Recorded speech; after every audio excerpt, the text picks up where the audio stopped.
गया इलेक्शन था। कमीशन की तैयारियां अभी देख के लग मटीरियल तो ऐसा रहा है कि इलेक्शंस करीब हैं, मटेरियल इलेक्शन का खरीद लिया गया है, बैलेट पेपर की खरीदारी मुकम्मल कर ली गई है। ये तमाम चीज़ें भी बेशक मुकम्मल कर ली गई हों, लेकिन अभी तक शुकूक शुबहात हैं, इफ़ एंड बट्स हैं कि आखिर इलेक्शंस इस साल होंगे भी या नहीं। ये बहुत से सवालात हैं इस बारे में। खैर, इसी पर बात करने के लिए हमारे साथ मौजूद हैं सीनियर तज्जियाकार ब्रिगेडियर रिटायर्ड हारिस नवाज साहब। बहुत शुक्रिया सर आपका। ब्रिगेडियर साहब बताइएगा सर, इलेक्शन कमीशन तो खासी फुर्तियां दिखा रहा है, बैलेट पेपर की तैयारी भी मुकम्मल कर ली है, उसकी खरीदारी भी कर ली है। अब लगता क्या है आपको, 2023 में इलेक्शंस होते नज़र आ रहे हैं आपको? देखें, इसमें दो तीन बातें भी मिसअंडरस्टैंड कि ये देखना है कि मियाँ नवाज शरीफ साहब कब आते हैं। जी। अगर असेंबली डिजॉल्व हो जाती हैं 10 के दरमियान में, अगर 13 से पहले होती हैं तो फिर 19 डेज नवंबर में इलेक्शन हो सकते हैं। अगर 13 के बाद होती हैं तो फिर अक्टूबर में इलेक्शन होंगे 60 डेज के अंदर। क्या PMLN तैयार है इलेक्शन के लिए? सवाल सबसे बड़ा ये है। Yes, absolutely. Peoples Party is ready for election in October और November. They have done their homework. उन्होंने अपनी पूरी होमवर्क कर ली है, इलेक्शन कैंपेन तैयार की हुई है। इशू ये है कि दे वांट के किस वक्त मियाँ साहब आएंगे तो कैंपेन चलाएंगे और उसके बाद इलेक्शन होंगे। ये उनकी प्रॉब्लम है, इसलिए वो अभी खामोश बैठे हुए हैं, क्योंकि उनका जो एक इशू चला भी, आदम तारा साहब गए हुए थे इंग्लैंड। उन्होंने सारी लीगल चीज़ें मुझे समझाई हैं कि आप कब आ सकते हैं, क्या हो सकता है, क्या इम्प्लीकेशन हो सकती हैं, क्योंकि वो प्रेसिडेंट साहब बैठे हुए वहाँ पर मज़े से। जब तक उनकी सब चीज़ तैयार नहीं होगी, प्लेट पर रख के नहीं तैयारी की जाएगी, वो नहीं आएंगे। और ये एक बड़े अफसोसनाक बात है कि आप इलेक्शन डेट इज 9 में बड़ी मुकर्रर है, आपको उसको करानी चाहिए। इशू ये है कि वो इंतज़ार कर रहे हैं कि बंदियाल साहब कब के सितंबर में रिटायर होंगे, उसके बाद मियाँ साहब वापस आएंगे। आने के बाद फिर उनको कम से कम भी 2-3 महीने चाहिए, 4 महीने इलेक्शन कैंपेन चलाने के लिए। और इस लिहाज से अगर मैं PMLN की ख्वाहिश देखूँ तो मुझे लगता है कि वो जाके मार्च अप्रैल में इलेक्शन कराएंगे, क्योंकि अभी एक और बहाने इनके लगेंगे कि जी हमारी अभी सेंसिस डिजिटाइजेशन नहीं हुई है, हमारी हल्का बंदियाँ डिलिमिटेशन नहीं हुई है, हमने ये तैयारी नहीं की है, हमें इतना टाइम लगेगा, वो टाइम लगेगा। तो मेरे ख्याल में प्रिंसिपली इलेक्शन नवंबर में होने चाहिए, बट इनकी जो अंदाज़ा लग रहा है मुझे, जो अभी तक तैयारी नहीं है इनकी, because they have nothing to sell. आप मुझे बताएं कि अवाम के पास जाने के लिए आपको अवाम को बताना होता है कि हमारी कारकर्दगी क्या है, क्या हमारी बयानिया तो क्या परफॉर्मेंस होगा बनाएगा। ब्रिगेडियर साहब, है। आपकी बात बिल्कुल ठीक है। अभी गैलप सर्वे के मुताबिक 1/4 पाकिस्तानियों को तो यकीन ही नहीं है। वो कहते हैं कि शायद इलेक्शंस हो जाए, बाकी सब लोग कहते हैं कि इलेक्शंस नहीं होंगे। पहले ये बता दीजिए कि नून लीग के अलावा क्या इलेक्शन डिले का फ़ायदा पीपल्स पार्टी या किसी और जमात को होगा? एंड सेकेंडली, फिर डेमोक्रेसी कहाँ पर है? हम तो फिर किसी जमहूरी मुल्क में नहीं रहते। इवन आइन कहाँ पे है? देखें, यही तो बात है। ये जब एक डेमोक्रेटिक गवर्नमेंट है, डेमोक्रेटिक पार्टी है, अगर वो आइन की नहीं करेंगे, इस पर फॉलो करेंगे, रूल ऑफ लॉ को नहीं करेंगे, तो कौन करेगा? आपके सामने चीफ जस्टिस पाकिस्तान ने डिसीजन की कि 15 मई को प्रोविंशियल इलेक्शन होंगे। उन्होंने उसके अलावा उनके ऊपर और किस्म के प्रेशराइज शुरू कर दिए। अभी भी जो रूल्स एंड रेगुलेशन हो रहे हैं वो सिर्फ इंडिविजुअल स्पेसिफिक हो रहे हैं।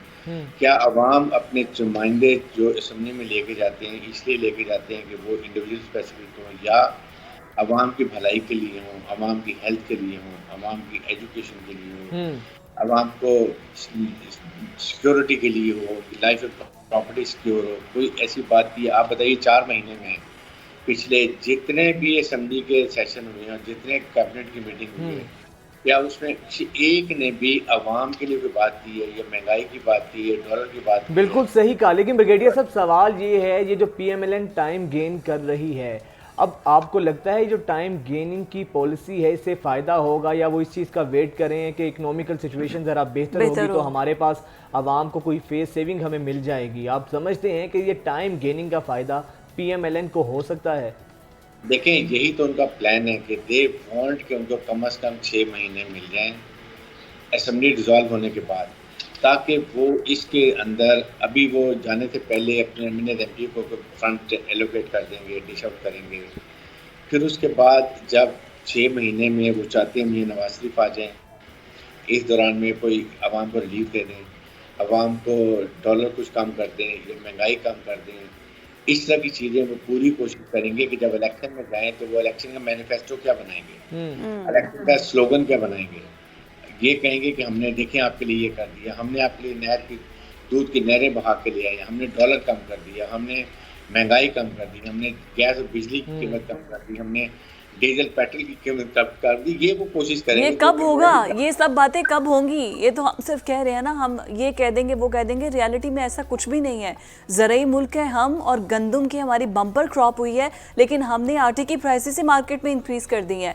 तो क्या बयानिया सर लेकर जाएंगे? और ये तो अभी आगे की बातें हैं कि कम होंगी। अभी ये जो सारे हुकूमत एंड इस्टेब्लिशमेंट, तमाम कौमी इदारे जो एक पेज पर आए हैं फॉरेन इन्वेस्टर्स के लिए, वो जो एक काउंसिल बनाई गई है, कल वज़ीर आज़म की ज़ेर सदारत इजलास भी हुआ है, तो इस पर तो असर नहीं पड़ेगा? इलेक्शंस डिले हो या पहले हो, या फिर ये लाई इस वजह से है कि कोई इमरजेंसी, इकोनॉमिक इमरजेंसी लगा के इलेक्शंस को मज़ीद डिले किया जा सके? देखिए, ये इलेक्शन 6 महीने डिले करने का they have lot of excuses, लेकिन ये जितना करेंगे उतना ही इनके खिलाफ जाएगा, क्योंकि Peoples Party wants election on time. Yes, इसलिए कि the more time they give to PMLN, वो ज़्यादा टफ कंपटीशन देगी पीपल्स पार्टी को, and they are going to be rival party. जिन दिन असेंबली डिसॉल्व होगी, आप देखेंगे ये एक दूसरे के खिलाफ कैसे बोलेंगे, कैसे वही तकरीरें करेंगे, शुरू हो गए बोलना लगाएंगे। रंग दिख रहे हैं सबके, बिल्ली थैले से बाहर आ गई है। आने वाली अभी तो आ गई, लेकिन अभी ज्यादा आएगी जब इलेक्शन में। अभी तो अभी भी कोलेशन में है, मिनिस्ट्री सब ने ली हुई है। जिस दिन 10-11 अगस्त को असेंबली डिसॉल्व होगी, then they will be on full throttle, पूरी स्पीड से वो एक दूसरे पे इल्जाम भी लगाएंगे। वैसे सर, तवक्को है आपको कि ये जो 6 माह का ये जो इनका प्लान है डिले करेंगे, उसका फ़ायदा होगा? मईशत बेहतरी की जानिब जाती दिखाई दे रही है आपको? सिचुएशन बज़ाहिर तो लग रही है कि ये तो मज़ीद ख़राब से ख़राब हो रही है। अगर 30 जून इज़ द लास्ट डे जो IMF वर्ल्ड बैंक का प्रोग्राम का है, वो मेरे ख्याल में अभी तक उन्होंने इनकी मीटिंग में हमारे मुल्क का नाम ही नहीं है, इसलिए अगर वो नहीं जाते हैं then we are in serious trouble. और मुझे हिसाबदार सब समझ नहीं रहे हैं कि ये कितनी बड़ी फायर बॉल से खेल रहे हैं। ये समझते हैं कि 1990 में बैठे हुए हैं। और सबसे बड़ी अफसोस की बात है कि पीएमएलएन को पिछले 20-25 साल में कोई और फाइनेंस मिनिस्टर नहीं मिला, क्योंकि वो उनका समधी है और फिर मिल मिला के लूटमार की जाती है। ये उनको समझ नहीं आती है कि अब टाइम गुजर चुका है। IMF वर्ल्ड बैंक देखें वो क्या कह रहा है, वो सिंपल कह रहा है कि आप अपनी अर्निंग आमदन बढ़ाएं और अखराजात कम करें। जो कि एक घर में एक किसी की बीवी है ना, वो भी ये बजट बनाती है कि मेरे अगर खामन की तनख्वाह 1 लाख रुपए है तो वो 80,000 खर्च करेगी, 20,000 फिर भी बचाएगी। They don't understand, this is the issue कि आपने अपने घर को क्या ठीक किया। हम आए कभी सऊदी अरब लोन दे देगा, कतर लोन देगा, यूएई लोन दे, चाइना दे देगा। भाई आपने अपने घर को क्या अपने FBR में अंदर जो टैक्स में और इनकम टैक्स में, सेल टैक्स में जो 2000 से 3000 अरब चोरी होता है, आपने उसको बचाने की कोशिश की। सर, वो इन्वेस्टर्स को इन्वेस्ट किया जाएगा, जैसे हमारा रशिया के साथ सस्ते तेल का प्रोजेक्ट हुआ है, LNG के लिए हमने अज़रबैजान के साथ किया है, फिर ईरान के साथ हमारी जो दोनों तरफ मार्केट्स बनी है डीजल के हवाले से, फिर CPEC पर काम जो है वो तेज़ी से जारी है। तो वो इन्वेस्टर्स फॉरेन रशिया वाला मामला है, मैं रशिया से ऑयल की खरीदारी बता दिया मैंने। वो मतलब ये सारे मामले जो हैं ये सारे फॉरेन इन्वेस्टर्स को इनकरेज करने के लिए है। इसमें कोई हमें लोन वगैरह तो नहीं मिल रहा, वो तो यहाँ पर आकर सरमायाकारी करेंगे। देखें, बात यह है कि इसके लिए सबसे ज़रूरी चीज़ है कि you should have a political stability in the country. Right, absolutely. अब आपकी जब अगर आपके 6 महीने आपकी पॉलिटिकल स्टेबिलिटी नहीं है तो would anybody come? They would like के 5 साल की फुली अवाम की मैंडेटेड गवर्नमेंट आएगी तो वो फिर कंफर्टेबल वो जो पॉलिसी बनाएंगे इसको करेंगे। इसलिए अभी कोई इनसे मुत्तफिक नहीं हो रहा, सिर्फ बातें कर रहे हैं।